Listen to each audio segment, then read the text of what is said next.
nosotros básicamente lo que tenemos que aprender, más allá del producto vectorial, que es tómenlo así como un ejemplo para después desarrollarlo más cuando vayan a la facultad. Pero ahora en el pre, básicamente hay que saberse esta fórmula.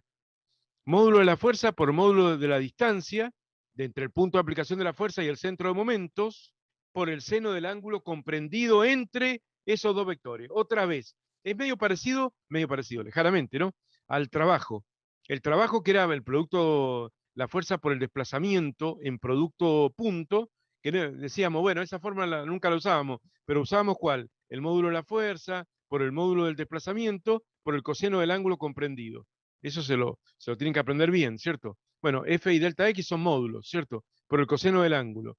Bueno, lo que tienen que aprenderse acá es que es medio parecido, pero es al revés porque va al seno en lugar del coseno.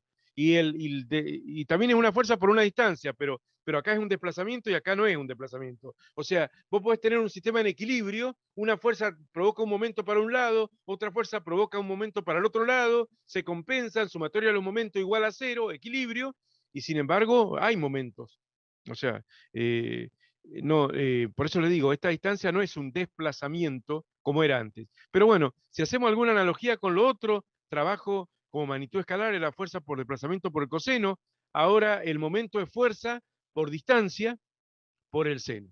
Así que ahí está la diferencia. ¿Se ubican? Bueno, esa apréndansela, estudiansela, bien de memoria, esa fórmula, por lo menos esta, ¿o no? La que está acá indicada como número 2. La primera es muy vectorial, que se, bueno, la que está indicada como número 2 es así. ¿Qué dice acá? Aquí vemos la dirección de la fuerza F, que forma un ángulo θ con la distancia. Fíjense que no importa el ángulo de F con el eje X positivo, ni la distancia con el eje X positivo, no. Es el ángulo entre los vectores. Esto es parecido a la fórmula que puse recién del trabajo, que parecía fuerza por desplazamiento por coseno del ángulo. Es del ángulo entre los dos vectores. Bueno, siempre es así la cosa. En el producto cruz es así, y en el producto punto también. El ángulo es entre los dos vectores. No se despisten, porque después hay muchas veces que uno mira el ángulo con el eje X positivo, pero ahora no. Ahora hay que mirar el ángulo entre los dos vectores que están ahí. Fenómeno. Entonces, acá yo qué hice, miren, descompuse la fuerza F en dos componentes, que la ven ahí en rojo, ¿no? Parece que fuera en una descomposición X e Y, pero la idea no es dirección X e Y, la idea es decomponer a F en una componente paralela a la distancia D, como ven acá, F subparalelo, ¿no? Y una componente perpendicular a la distancia. Ahí está F subperpendicular. Muchos creen ver un F1 ahí, pero no es un 1 ese. Es un símbolo que significa perpendicular. Entonces, ¿qué pasa acá? Si tomo el seno de tita es cateto opuesto sobre hipotenusa. Por lo tanto, seno de tita es F perpendicular, que es esta que es igual a esta, ¿cierto? Sobre hipotenusa, que es el módulo de F.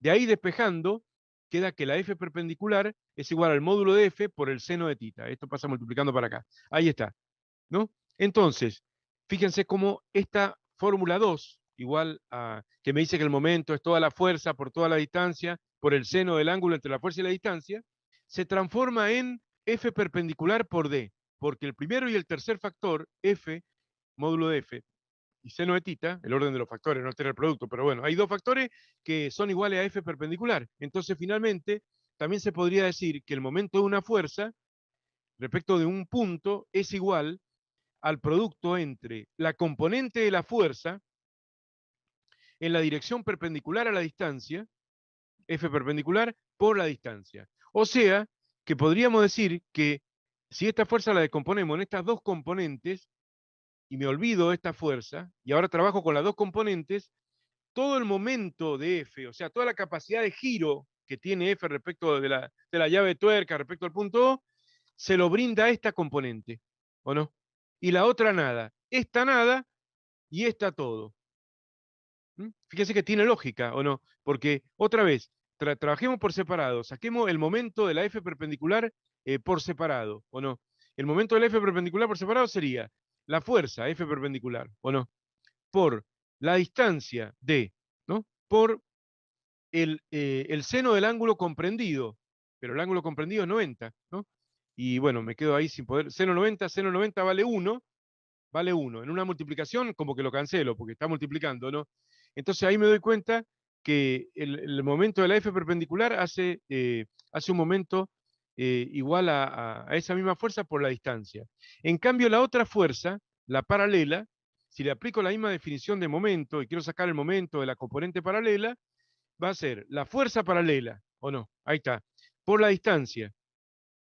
Por el seno de cuánto. ¿Cuánto es el ángulo entre esta fuerza y la distancia? Entre este vector y este vector. 0. Cero, porque ven que van para la misma dirección y sentido, y el seno de cero vale cero, y ahí se me hace todo cero. O sea, que bueno, volviendo a la descomposición de la fuerza, yo podría decir acá básicamente, para no hacer tanto quilombo, que si a la fuerza la descompongo en dos componentes, es evidente que eh, esta componente es la útil, la que hace todo el momento, y esta nada. Es lógico, porque si vos querías hacer girar la tuerca y le aplicabas una fuerza en el sentido de la llave, es evidente que no la haces girar. ¿Ven? O sea, para que haya momento, sí o sí tiene que haber alguna distancia. Vamos a ver enseguida bien demostrar esto, pero la recta de acción de la fuerza no tiene que pasar por el centro de momentos, porque si la recta de acción de las fuerzas pasa por el centro de momento, no gira. No gira para ningún lado. Imagínense ustedes, qué sé yo, una rueda, un volante ahí, ¿cierto? Si vos le aplicás una fuerza, por ejemplo, por acá, le aplicás una fuerza por acá, te gira para un lado. Si esa misma fuerza la aplicás acá, te gira para el otro lado, obviamente, ¿o no?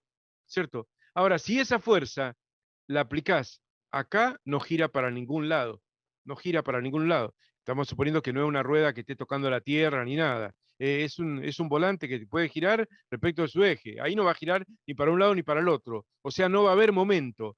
O sea que se dice que la fuerza, si la fuerza es tal que su recta de acción, bueno, supongamos que la fuerza venga así, y esta es la prolongación, la recta de acción, bueno, re prolijo.